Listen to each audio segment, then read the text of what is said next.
Thank you, Dr. Alka. Come, I'll just make a comment. Because We are running short of time, I will... So a very good noon to everyone present here. First of all, thank you team IDEC, Neeta ma'am, Sanjay sir, Archana ma'am, Anjali ma'am, everyone for having me for this debate. Sir, can I just request you to start with the case? And then Sure. Yeah. So this is a classical case now, Mr. X, who has come for routine lab workup for his renewal of his insurance policy. And history-wise, there is no past history of diabetes, blood pressure, or any dyslipidemia. But family history is positive. His father has diabetes and ischemic heart disease.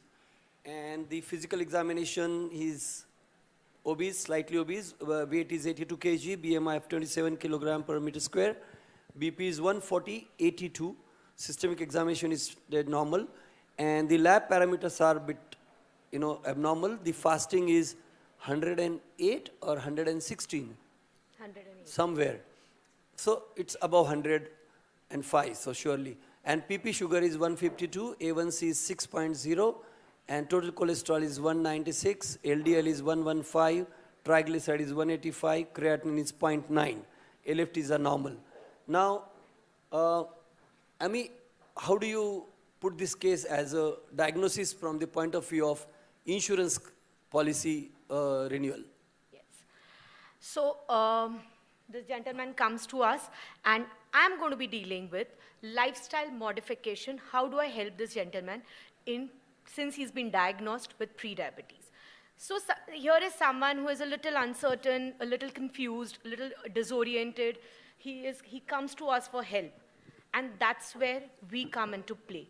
We would like to help him, support him, and guide him the best way possible so that he can avoid diabetes and prevent long-term complications.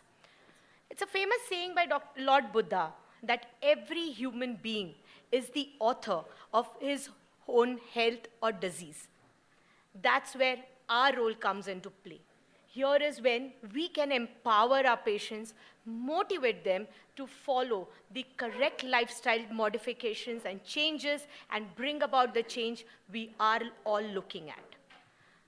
So before, going ahead with what we want to motivate our patient with, let's have a word about what prediabetes is all about. So prediabetes is not a disease. In fact, it's a pre-diagnosis of diabetes. It's a zone between being normoglycemic and hyperglycemic. So it's a warning sign. The ADA says that prediabetes should not be viewed as a clinical entity in its own right, but rather that an increased risk of diabetes and cardiovascular disease. Now, when you have to quantify what values do the patient would have to be called as a pre-diabetic. So any fasting sugars between 100 and 124 and any postprandial sugars between 140, that is post 75 gram glucose load between 140 to 199, or an HbA1c between say 5.7 to 6.4 is when a patient is quantified to be having pre-diabetes. And that's what the gentleman which we are discussing about had. Fasting sugar a little on the higher side, PP a little on the higher side, and A1C of 6. So he kind of classifies to being a pre-diabetic. Now when we talk about the epidemiology of pre-diabetes, the IDF says that it was 7% in 2013, which is supposed to be expected to rise to around 8% in 2035. We have our own Indian data. We have Dr. Anjana here, the CURE study, which says that from those who were having normal glucose tolerance, 19.4% converted to diabetes and 25.7% to pre-diabetes, so which gives an overall dysglycemia rates to be around 45.1%.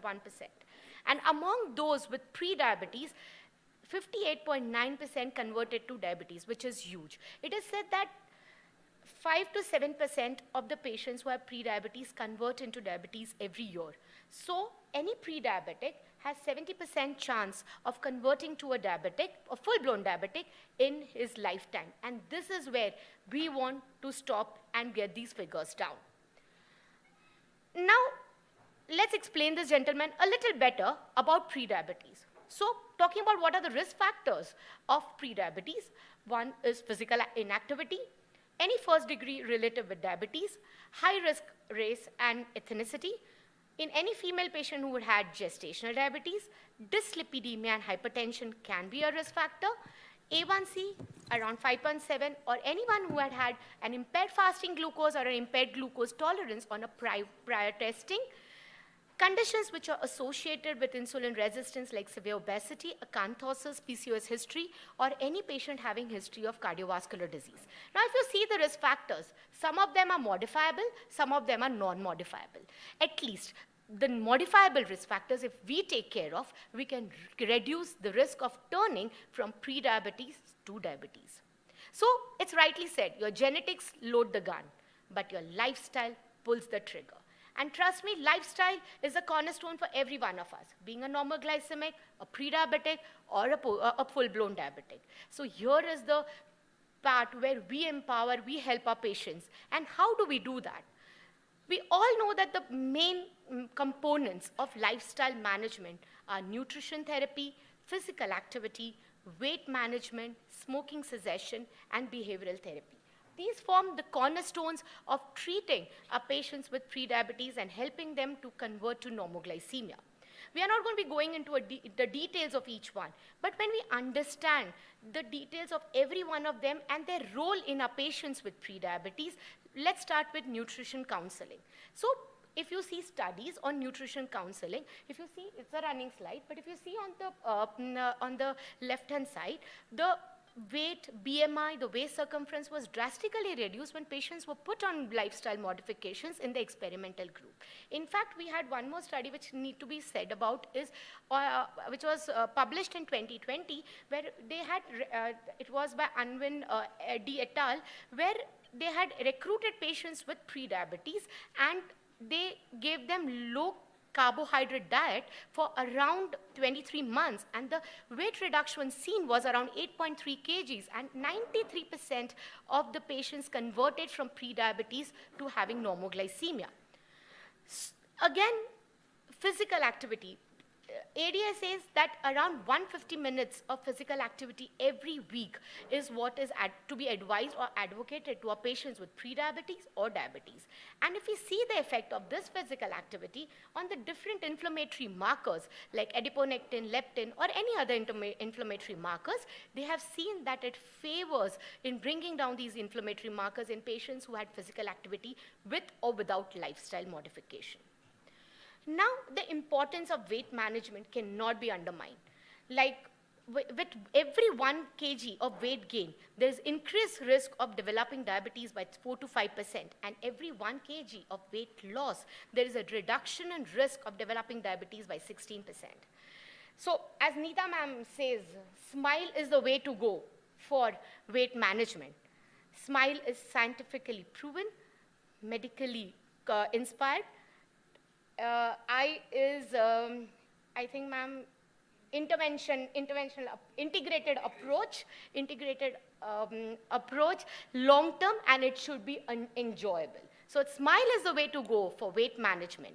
And what the guidelines say about weight management is that if you bring around 5 to 7% of weight loss in the patients, that is enough to bring down the risk of any patient converting from pre-diabetes to diabetes. And why 5 to 7% was selected was because it was found to be feasible and sustainable and reduces the risk of converting from pre-diabetes to diabetes.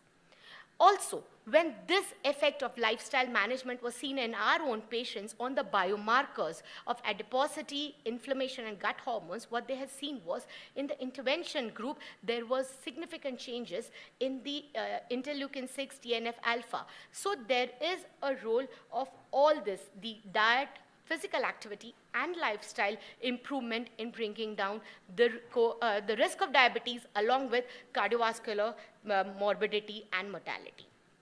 We had a wonderful yoga session today in the morning, and that's why I put this slide about the role of yoga also cannot be undermined because it can be used as an adjuvant along with exercise.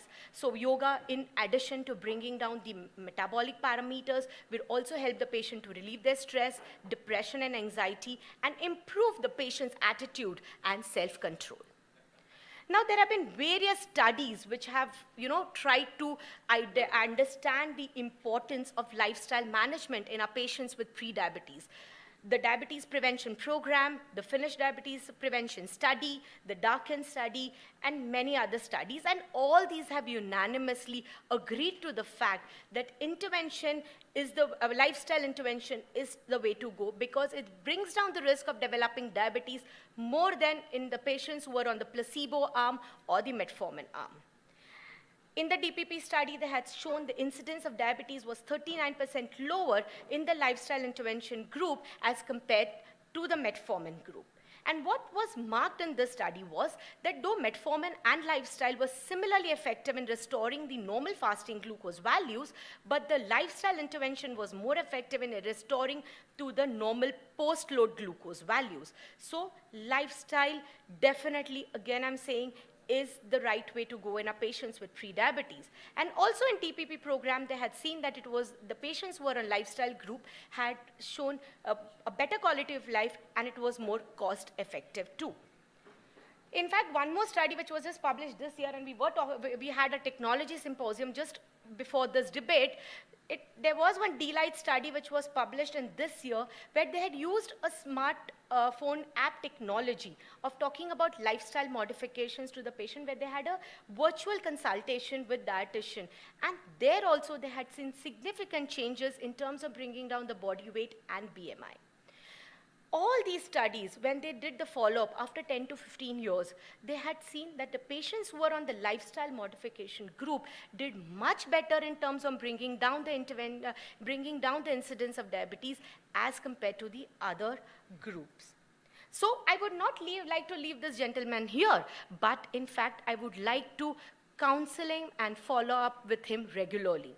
So that is very important, because to monitor the weight loss progress, provide ongoing counseling for lifestyle modification is the right way to go. Screenings as and when required for diabetes and for modifiable risk factors at each intervention. So it's rightly said, the sooner people find out that they have pre-diabetes and take action, the better chances of preventing type 2 diabetes. Thank you for your patient hearing.